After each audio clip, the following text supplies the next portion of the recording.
The RPG streaked across the morning sky like a comet of death. It hit the lead truck with a sound that shattered the desert silence. Metal twisted, flames erupted, then the world exploded into gunfire. "Contact! Contact! RPG from the orchard, left side!" Sergeant Leigh Ann Hester's radio screamed with panic. She was 23 years old, a military police team leader, and in 10 seconds she would make a decision that no one expected. March 20th, 2005. Salman Pak, Iraq, a dusty two-lane highway 30 kilometers southeast of Baghdad. Hester led a gun truck, a Humvee mounted with a .50 caliber machine gun. Her mission? Escort a 30-vehicle supply convoy through insurgent territory. Routine work for the 617 MP Company, Kentucky National Guard. In the passenger seat, Specialist Jason Mike handled the radio. Behind the gun, Private First Class William Haynes scanned the palm groves. Hester's driver, Specialist Casey Cooper, kept his hand steady on the wheel. They'd done this run a dozen times. Fuel trucks, ammo, food, mail from home, keeping the war machine moving. But this morning wasn't routine. Intelligence had missed something. Hidden in the palm groves along Highway 8, 40 insurgents waited. Homemade bombs buried in the road, RPG launchers aimed from reinforced trenches, AK-47s loaded, ammunition stockpiled. They'd been planning this for days, a textbook ambush. Overwhelming force, no escape route, no mercy. At 0900 hours, the convoy rolled into the kill zone, and hell opened up. The first IED detonated under the lead vehicle. The blast lifted a 5-ton truck 2 feet off the ground. Before it crashed back down, RPGs screamed from both sides of the road. One hit the second truck. Flames erupted. Black smoke rolled across the highway. Hester's Humvee was fourth in line. She saw the driver of the burning truck stumble out, his uniform on fire. She heard screaming on the radio, felt the shockwave of another explosion. The insurgents had picked their ground perfectly. Open highway, no cover, convoy vehicles bunched together like sitting ducks. Standard doctrine: find cover, radio for air support, wait for quick reaction force. But waiting meant death. The convoy was pinned. Insurgents were closing in from the tree line. Soldiers were dying. They had minutes, maybe less. Hester grabbed her radio. Her voice was calm, surgical, the voice of someone who'd already decided. "Gun truck, move, we're flanking left." Cooper, her driver, froze. His hands gripped the wheel. "Sarge, that's suicide. Those are hardened positions." "Do it, now!" Behind them, Sergeant Nein's gun truck was already moving. He'd heard the order. He trusted her. Hester wasn't asking permission. She was taking command. Cooper slammed the accelerator. Hester's Humvee broke formation, punching through the smoke. They swung wide left, racing parallel to the palm grove at 60 miles per hour. Dust rooster-tailed behind them. Insurgents in the trenches turned, confused. They'd expected the convoy to scatter or freeze, not counterattack. Hester's Humvee skidded to a stop behind the tree line, 50 meters from the first trench, close enough to see muzzle flashes, close enough to hear shouting in Arabic. She kicked open the door, grabbed her M4 rifle, and stepped into hell. Sergeant Nein was beside her instantly, his rifle up, eyes scanning. "Where do you want me?" "Split. You take the north end, I'll take the south. We meet in the middle." "Roger that." They moved. The trench system was 100 meters long, 5-foot-deep fighting positions connected by narrow crawlways. Sandbags, ammo crates, RPG tubes stacked like firewood. 20 insurgents dug in, professional, organized, ready. But they weren't ready for Hester. She approached low, rifle shouldered. 3 insurgents were focused on the convoy, firing AK-47s. They didn't hear her boots on the sand. She fired, 3 controlled bursts, center mass, 3 down. One of them turned at the last second. His eyes widened. He reached for his weapon. Too slow. A narrow tunnel connected the trenches. She could hear movement inside, voices, metal clanking. She pulled a fragmentation grenade, yanked the pin, cooked it for 2 seconds, then rolled it into the tunnel. She turned away, covered her ears. The explosion shook the ground. Dust blasted out of the tunnel entrance. Silence.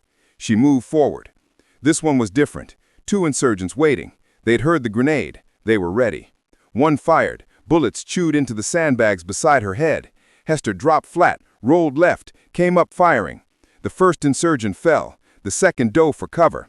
Hester advanced 10 feet, 8 feet, 6. He popped up with an RPG launcher. She shot him twice before he could aim. The trench bent sharply. Around the corner she could hear breathing, heavy, panicked. She didn't have grenades left. This was rifle work. Hester took a breath, stepped around the corner. An insurgent stood 5 feet away, AK raised, eyes locked on hers. For half a second, time stopped. Then training took over. She fired first. He fell. Halfway through the trench system, she met Sergeant Nein. His face was streaked with dirt and gunpowder, his rifle barrel smoking. 7 down on my end, 8 on mine. Behind them, the convoy's 50 caliber machine guns had joined the fight. The insurgents were caught in a crossfire, trapped between Hester's assault and the convoy's fire. Some tried to run, others dropped their weapons, a few kept fighting. Hester and Nein moved together now, clearing positions methodically. Grenades, rifle fire, advance, reload, advance. At 0900 hours, 30 minutes after the first explosion, the last shot was fired. Silence fell over Salman Pak. 27 insurgents dead, 6 captured, hands zip-tied, kneeling in the sand. 3 coalition soldiers wounded, none critically. 0 killed, because one 23-year-old MP sergeant refused to follow the book.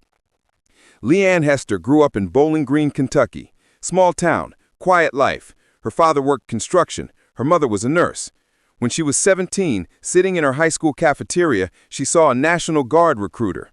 He wore dress blues, silver jump wings, combat infantry badge.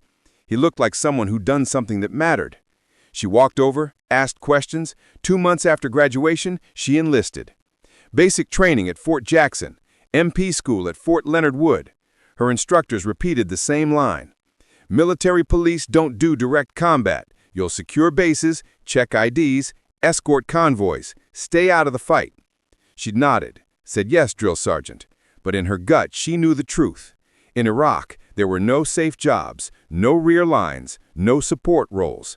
There was only one question that mattered. When the moment comes, will you move forward or freeze? On Highway 8, she answered. She moved forward, and she didn't stop until the enemy broke. After the shooting stopped, Hester walked back through the trench line, checking bodies, securing weapons, making sure no one was faking.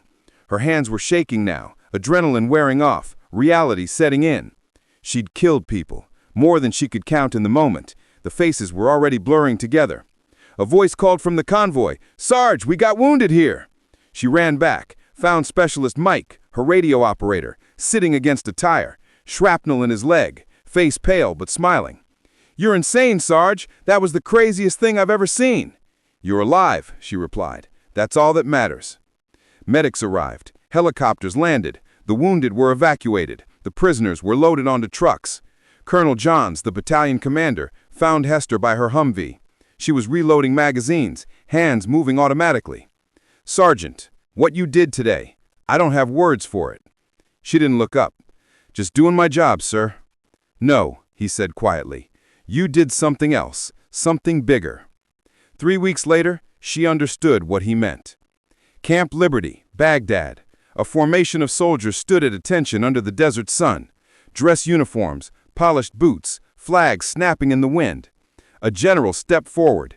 In his hands, a small blue box with a silver star inside. The citation was read aloud. For gallantry in action against an enemy of the United States, Sergeant Leigh Ann Hester led a counterattack under heavy fire, personally engaging and neutralizing multiple enemy combatants. Her courage saved countless lives and broke a coordinated ambush. Her actions exemplify the highest traditions of military service.